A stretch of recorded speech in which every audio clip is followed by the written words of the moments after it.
Latest updates ఎప్పటికప్పుడు పొందడానికి big TV WhatsApp channel follow అవ్వండి. లింక్ డిస్క్రిప్షన్ లో ఉంది.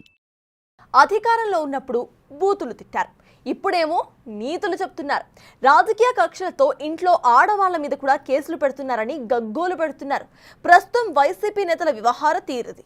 వైసీపీ అధికారంలో ఉన్నప్పుడు నోటికి హద్దు పొద్దు లేకుండా చెలరేగిపోయిన మాజీ మంత్రి పేరుని నాని ఇప్పుడు బిక్కమొహం పెట్టుకొని బేలగా మాట్లాడుతూ ఉండటం అందరినీ కూడా ఆశ్చర్యపరుస్తోంది. తన భార్యపై కేసు పెట్టి క్షోభకు గురి చేశారని దాదాపు ఏడ్చేసినంత పని చేస్తున్నారు పేరుని నాని. ఈయనపై కూటమి నేతలు ఒక రేంజ్లో ఫైర్ అవుతున్నారు కూడా.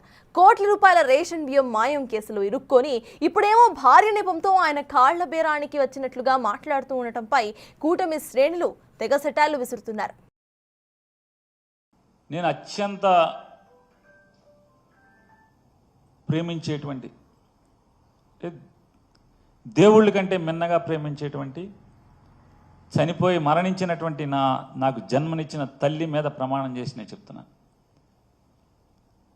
అంటే ప్రమాణం చేస్తే సరిపోద్దా అంటే, నాకు జన్మనిచ్చిన తల్లి మరణించి ఉంది, ఆవిడ మీద ప్రమాణం కంటే నేను ఏం చేయగలను చెప్పండి.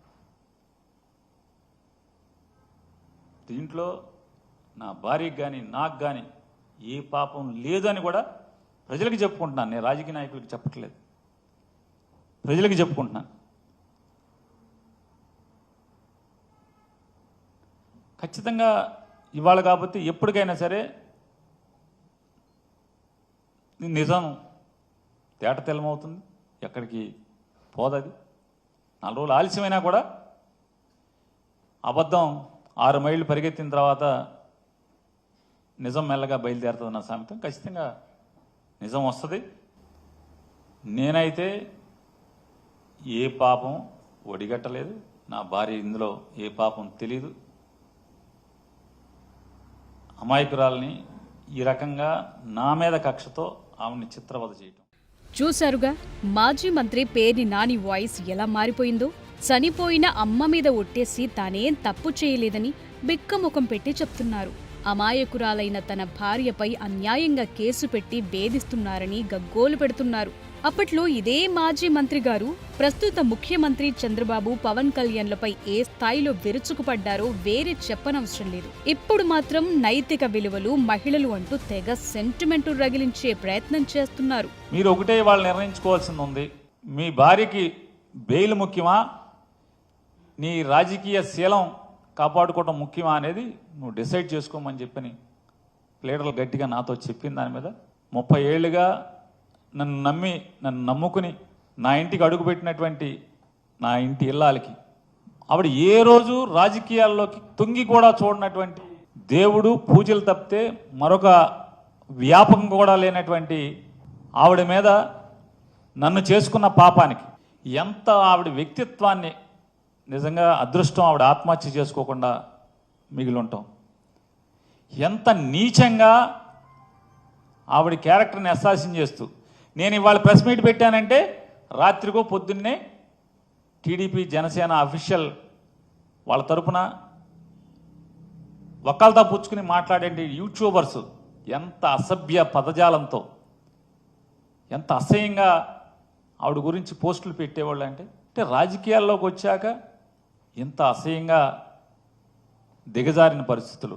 వైసీపీ బూతు మంత్రుల్లో ఒకరిగా ఫోకస్ అయిన పేర్ని నాని ఇలా బేలగా మాట్లాడుతూ కూటమి నేతలకు టార్గెట్ అవుతున్నారు. తమ మీద కేసులు పెట్టినప్పుడు తమ ఇంట్లో ఆడవాళ్లున్నారు అనే విషయాన్ని మర్చిపోయారా అని పేర్ని నానిపై టీడీపీ నేత జేసీ ప్రభాకర్ రెడ్డి ఫైర్ అయ్యారు. ఇవాళ మహిళల గురించి మాట్లాడటానికి పేర్ని నానికి అర్హత లేదన్నారు. చంద్రబాబుని నంద్యాలలో అరెస్టు చేస్తే సభ్యత గుర్తుకు రాలేదా అని ప్రశ్నించారు. పవన్ గురించి ఎన్నో మాటలు మాట్లాడారని, ఆయన మంచోడు కాబట్టి ఊరికే ఉన్నారని గుర్తు చేశారు. చంద్రబాబు మంచితనంతో తమ చేతులు కట్టేశారని, లేకపోతే పరిస్థితి వేరేలా ఉండేదన్నారు.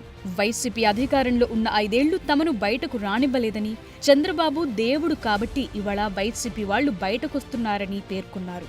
గతంలో కొల్లు రవీంద్ర ధైర్యంగా జైలుకు వెళ్లారని, పేర్ని నాని మాత్రం దొంగేడుపులు ఏడుస్తున్నారని ఎద్దేవా చేశారు.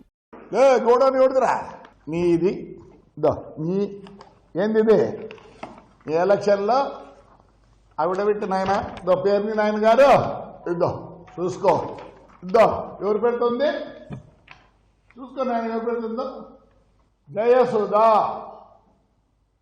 వేరోస్ కన్స్ట్రక్షన్ అంటే వల్లపాలెం. మా దాంట్లో ప్రూఫ్ లేదు రే, ప్రూఫ్ లేదు. ధైర్యంగా ఆ రోజు చెప్పిన ఎస్పీ చెప్పారు ఆయన ఉండే సత్య యేసుబాబు హైదరాబాద్లో ఉన్నారు రా అని చెప్పి తెల్లవారితోనే వస్తే నేనే ఎక్కినా.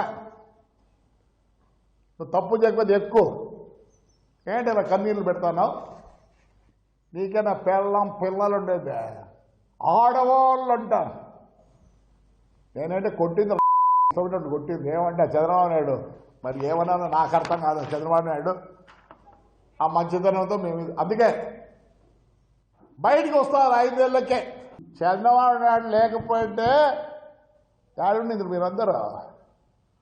ఆయన మంచితనంతో మాకు చేతులు కట్టేసినాడు కార్యకర్తలన్నీ. పేర్ని నాని సతీమణి జయసుధ పేరుపై ఉన్న గోడౌన్లోని రేషన్ బియ్యం స్టాక్లో తేడాలున్నట్లు సివిల్ సప్లై అధికారులు గుర్తించి పోలీస్ స్టేషన్లో ఫిర్యాదు చేశారు. పోలీసులు గోడౌన్ యజమాని అయిన పేర్ని నాని సతీమణిపైన మరొకరిపై క్రిమినల్ కేసు నమోదు చేశారు. అప్పటి నుంచి వారు అజ్ఞాతంలోకి వెళ్లిపోయారు. పేర్ని నాని ఆయన కుమారుడు కూడా అజ్ఞాతంలోకి వెళ్లిపోవడంతో పోలీసులు లుకౌట్ నోటీసులు జారీ చేశారు. అయితే 2 రోజుల క్రితం పేర్ని నాని మీడియా సమావేశం ఏర్పాటు చేసి కూటమి ప్రభుత్వం తీరుపై ఆగ్రహం వ్యక్తం చేశారు. తనపై తన కుటుంబంపై కావాలనే రాజకీయ కక్షతో కేసులు పెడుతున్నారంటూ మండిపడ్డారు. ఇక్కడ ట్విస్ట్ ఏంటంటే ప్రభుత్వ తీరుపై విమర్శలు గుప్పిస్తూనే పౌర సరఫరాల శాఖ మంత్రి నాదెండ్ల మనోహర్ను మాత్రం కాకా పట్టేస్తున్నారు. ఈ రాష్ట్రంలో ధర్మాన్ని, న్యాయాన్ని 4 పాళ్లలో నడిపే ప్రయత్నం చేస్తూ అధర్మాన్ని, అవినీతిని కూకటి వేళ్లతో పీకేయటానికి ప్రయత్నం చేస్తున్నటువంటి మనోహర్ గారికి మరీ అభ్యర్థిస్తున్నాను. ఎందుకంటే ఆయనకి రాజకీయ కక్ష లేదు, కేవలం విధి నిర్వహణ మాత్రమే. వారు కూడా చెప్పారు, అన్ని నాతో కొంతమంది మిత్రులు చెప్పారు. మా కార్యకర్తలు అడుగుతున్నారు ఇంకా పేర్ని నాని కానీ లోపలేయలేదండి, ఇంకా లోపలేయలేదంటే అని చెప్పాను. మాజీ మంత్రి పేర్ని నాని కుటుంబానికి చెందిన మచిలీపట్నం గోడౌన్లో మాయమైన రేషన్ బియ్యం బస్తాల లెక్క తేలింది. మొదట్లో పేర్ని నాని సతీమణి జయసుధ పేరిట నిర్మించిన గోడౌన్ నుంచి 3,708 బస్తాల రేషన్ బియ్యం మాయమైందన్నారు. తరువాత 10 రోజులకు 4,840 బస్తాలు మాయమయ్యాయని అధికారులు ప్రకటించారు. నెల గడిచేసరికి ఆ లెక్క ఏకంగా 7,577 బస్తాలుగా తేలి అధికారులకే షాక్ ఇచ్చింది. ఆ లెక్క తేల్చడానికి అధికారులకు నెల రోజులు పట్టిందంటే పేర్ని నాని ఏ స్థాయిలో కుంభకోణం నడిపించారో అర్థమవుతుంది.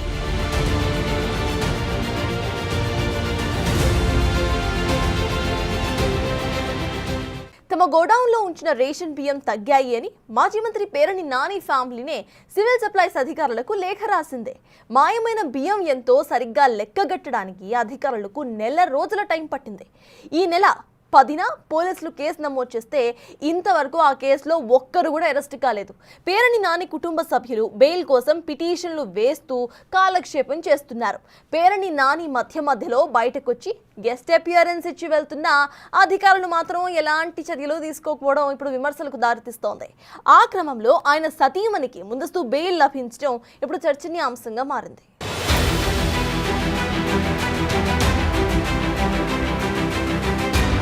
తమ గోడౌన్లో నిల్వ ఉంచిన రేషన్ బియ్యం తగ్గాయంటూ పేర్ని నాని కుటుంబ సభ్యులు గత నెల 26న లేఖ రాస్తే ఆ తగ్గిన బియ్యం లెక్కలు తేల్చడానికి సరిగ్గా నెల రోజులు పట్టింది. బియ్యం మాయం ఘటనపై పోలీసులు ఈ నెల 10న కేసు పెట్టారు. అంటే 2.5 వారాలు గడిచిపోయింది. అయినా ఇప్పటి వరకు నిందితులను అరెస్టు చేయలేదు. పైగా పోలీస్ అధికారులే పేర్ని నాని కుటుంబం పారిపోయే అవకాశం ఇచ్చింది. ఎక్కడున్నారో తెలియని పేర్ని నాని, ఆయన కొడుకు పేర్ని కిట్టు, భార్య జయసుధలు ఎంచక్కా కోర్టులో పిటిషన్లు వేస్తూ బెయిల్ ప్రయత్నాలు చేసుకుంటున్నారు.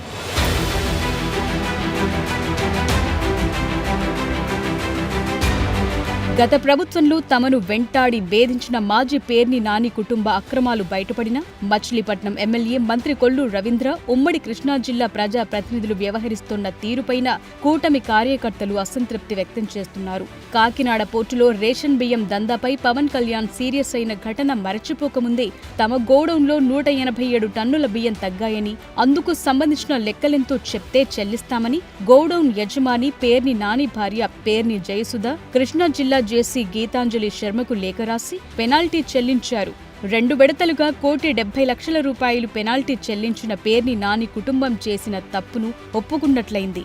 అయినా వారిపై చర్యలు లేవు. మచిలీపట్నంలో పేర్ని నాని రాజకీయ ప్రత్యర్థి అయిన మంత్రి కొల్లు రవీంద్ర మాత్రం ఆయన్ను వదిలిపెట్టేది లేదని స్టేట్మెంట్లిస్తున్నారు. అక్కడ బియ్యం తక్కువ ఉంది, మేము డబ్బులు కడతామని చెప్పి ఒక లెటర్ రాస్తారు. అంటే దొంగతనం చేసి ఆ డబ్బులు కట్టేస్తామంటే దొర అయిపోతారా? ఇవాళ ఏదో వాళ్ళు ఇష్టం వచ్చినట్టు అధికారం ఉంది కదా అని చేసి 5 సంవత్సరాల పాటు దోచుకుని ఇప్పుడు తప్పించుకు తిరిగే కార్యక్రమాలు చేస్తూ ఉన్నారు. ఇవాళ పోలీసు కూడా చాలా సీరియస్గా దీని మీద ఎంక్వైరీ చేస్తూ ఉన్నారు. పూర్తి వివరాలన్నీ కూడా చేస్తూ ఉన్నారు. అందుట్లో పనిచేసే సిబ్బందిని కూడా ఇవాళ మాయం చేశారు. అక్కడ పనిచేస్తున్నటువంటి మేనేజర్ అడ్రస్ లేడు, ఫోన్లు ఆఫ్ చేస్తారు.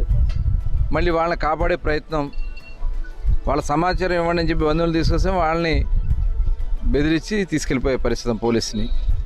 ఇది నిజంగా చాలా దురదృష్టకరమైనటువంటి సంస్కృతి.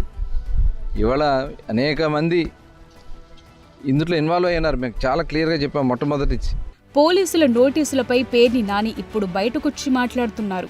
తానెక్కడికి పారిపోలేదని, తన భార్యపై కేసు పెట్టడం అన్యాయమని వాపోతున్నారు.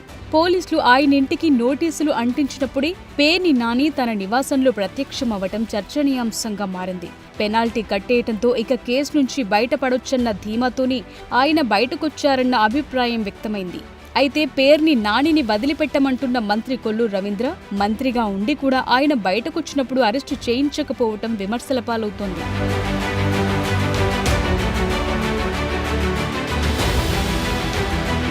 అదలా ఉంటే మాయమైన రేషన్ బియ్యం లెక్క తేల్చిన అధికారులు అందుకు సంబంధించి డబుల్ పెనాల్టీ చెల్లించాలని గోడౌన్ యజమానురాలు జయసుధకు నోటీసులిచ్చారు. తొలుత 185 టన్నుల బియ్యం మాయమైనట్టు ప్రాథమికంగా గుర్తించిన అధికారులు అందుకు సంబంధించి డబుల్ పెనాల్టీ కింద 1.70 కోట్లు ఫైన్ వేశారు. ఆ తరువాత ఫిజికల్ వెరిఫికేషన్ చేసిన అధికారులు మొత్తం 378 మెట్రిక్ టన్నుల షార్టేజ్ వచ్చినట్లు నిర్ధారించారు. షార్టేజ్ వచ్చిన మొత్తం బియ్యానికి డబుల్ పెనాల్టీగా 3.37 కోట్లు ఫైన్ విధించారు. గతంలో పేర్ని నాని కుటుంబం చెల్లించిన 1,70,00,000 మినహాయించి మిగిలిన 1.67 కోట్లు చెల్లించాలని joint collector Geetanjali Sharma godown యజమానురాలు పేర్ని జయసుధకు నోటీసులు జారీ చేశారు.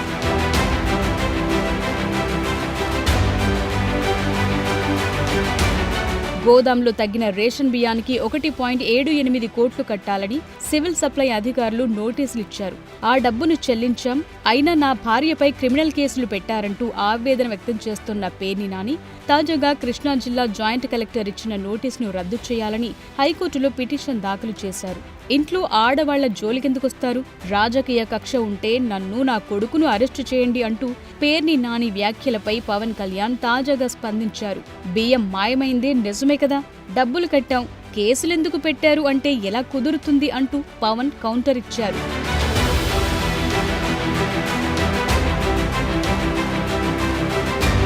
పేర్ని నాని గోడౌన్లో రేషన్ బియ్యం మాయం కేసులో మరో కీలక అప్డేట్ ఏంటంటే కాకినాడ పోర్టు బియ్యం బ్రోకర్ల నుంచి 94 లక్షలు A2 మానస తేజ బ్యాంక్ అకౌంటుకు వచ్చినట్టు తెలిసింది. మానస తేజ అంటే పేర్ని నాని భార్య జయసుధ అసిస్టెంటే. ఆ సొమ్ము మానస తేజ అకౌంటు నుండి జయసుధ అకౌంటుకు బదిలీ అయిందట.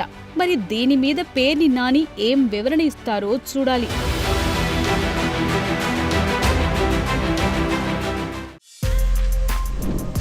For more videos like this, subscribe Big TV channel.